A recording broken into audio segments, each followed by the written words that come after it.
Hello, I'm Brian Skelton, and this Thursday is hell. Former Iraqi leader Saddam Hussein taking the stand in his own defense. He began by reading from a prepared statement. Saddam called the trial a comedy and then went on this tirade. Hey, how is everybody doing tonight? Do we have any Shiites in the house? Good, now we can talk about them. How many Shiites does it take to change a light bulb? None, because they don't have electricity and I killed them anyway. Ha ha ha ha ha! Knock knock. Who's there? Saddam Hussein. Saddam Hussein who? Saddam Hussein is here to kill your family. Ha ha ha ha ha! This weekend marks the 3rd anniversary of the beginning of the war in Iraq. Pop the champagne and wake the hookers. We're gonna party like it's St. Patty's Day weekend. Woo-hoo! You know, this isn't right. Cut the music. Celebrating the second war in Iraq is like, oh, I don't know, celebrating the premiere of Star Wars Episode 1. Neither was nearly as fun as the original. I like to give back to the world, mainly by telling people who suck that they suck. It's a public service I provide. Now I'm going to help you become a better mommy or daddy in a segment we call Good Parent, Bad Parent. First up, a father in Montgomery County, Maryland, hops a commuter train.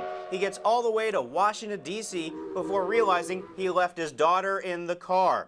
By the time he got back, firefighters had rescued the child and released her to her mother. I'm perplexed on this one. The dad meant no harm and the child is okay, so I'm calling him a good parent. Plus, the child would never have been left in the car had mom been home taking care of the kid. You, mom, are a bad parent. Next, a family of 6 was rescued this week after their RV was stuck in the Oregon snow for 17 days. The parents, Albert and Becky Higginbotham, trekked through the snow to get help. Well, now Arizona has issued an arrest warrant for the parents for drug charges. Another difficult one. The family nearly froze to death. Parents risked their lives to save kids. Parents charged with meth possession. I could go either way. But you saddled the kids with the name Higginbotham, so you are bad parents. A soldier at Fort Hood, Texas, and his wife are accused of forcing their 3-year-old daughter to beat up a friend's older child and videotaping it.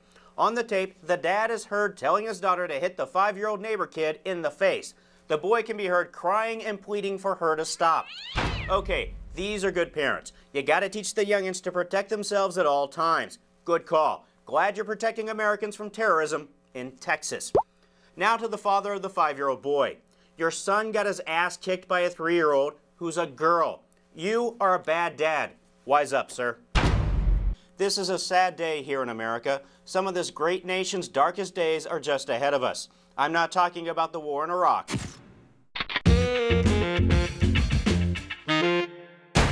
That's right, people. It's the war on Easter. In Minnesota, the human rights director at St. Paul City Hall ordered a toy rabbit, pastel-colored eggs, and a sign with the words Happy Easter be removed because the decorations might offend non-Christians. I'm not here to call anyone a godless bastard, even though Tyrone Terrell of 221 Crestview Terrace, apartment 3B, clearly is. I believe the cross street is Euclid. That's West Euclid, not East. You turn east, you'll be driving for days. Why would any non-Christian be offended by a toy rabbit?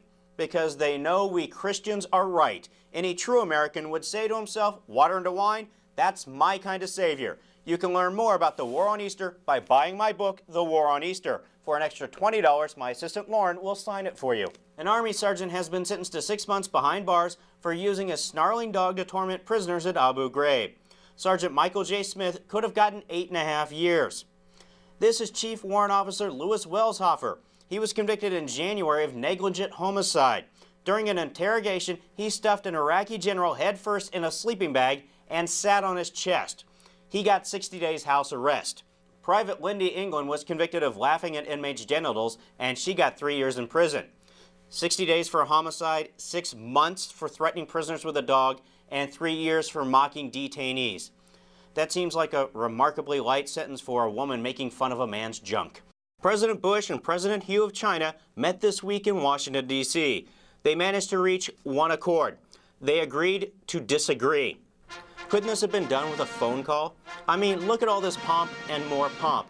President Bush made a few remarks, and this brings us to our first installment of How did the president pronounce it?